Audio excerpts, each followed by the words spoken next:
One thing about this pandemic is it really tested the foundation of relationships. I had a massive panic attack 6 months ago. I feel like we have grown apart.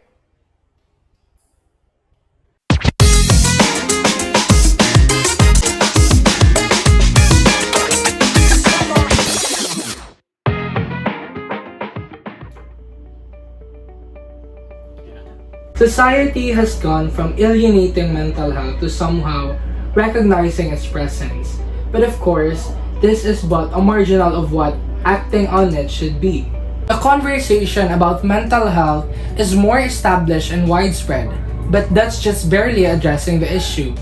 The masses seems to treat the topic passively despite the obvious distress.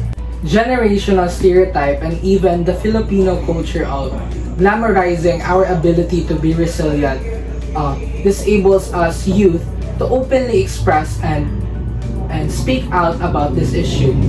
So here we are now, taking a not so passive approach and sharing our experience of how the pandemic's restrictive measures challenged us mentally.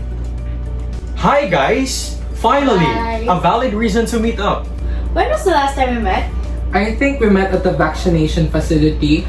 I had my second dose that time. Oh, I had my first dose that day, and I think I saw you yesterday with a friend. Yeah, that was actually our first time meeting up after Ooh. several months, and it was great catching up with her. Speaking about friends, how do you feel about disconnecting with friends physically and unwillingly? How were you able to adjust to this? I think this is one of the most hardest things we dealt with during this pandemic. I mean, I still am, not being with people we're with most of the time pre-pandemic. So how was that? It really changed my relationship between my friends since we are not talking too much.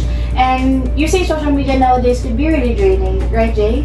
And it's sad that we are not able to interact that much, and I feel like we have grown apart.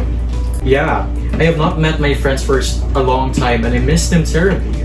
No birthday celebrations together, except for wishing through virtual calls and posting Facebook stories.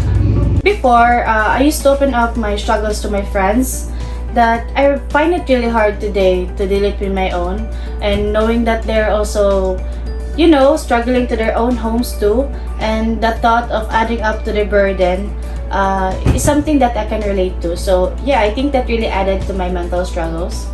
One thing about this pandemic is it really tested the foundation of relationships. It opened doors for self-reconciliation, and in these moments we realize that some things are bound to be over, which potentially could be great. It enables us to rely on ourselves more. Talking about reliance, so we're now nearing our second semester. Congrats! Congrats, guys! Congrats.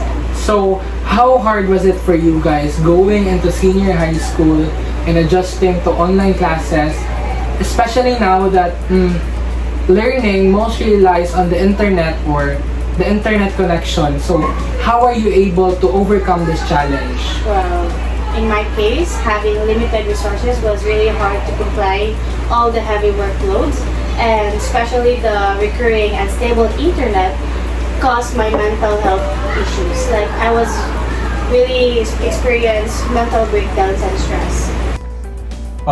The first week of classes were fine, and my work was keeping me partly sane, and I was busy trying to complete all the tasks and follow my routine every day.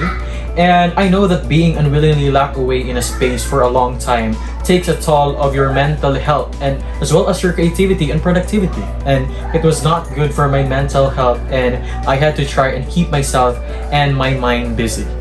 I can attest to that. Throughout the school year, there were moments where I felt that my routine was becoming more and more repetitive, which made it very draining to function. There were times where I feel constricted, but somehow I was able to distract myself by doing things I couldn't dare doing before. And also being with family helped a lot. So how about you guys? True. I had a massive panic attack 6 months ago, and my parents was very worried about my mental health. So they gave me advices to keep me moving forward during my grayest moments. And I consider my family as my primary support system, and I'm very thankful to that. Me too. I started several hobbies this pandemic. Well, it didn't last long though, but it was a great effort. But it took my mind off overthinking for a while. Me too. TikTok is my source of entertainment, and I spend most of my free time shooting videos, and it really relieves my stress. And you guys should try it sometimes.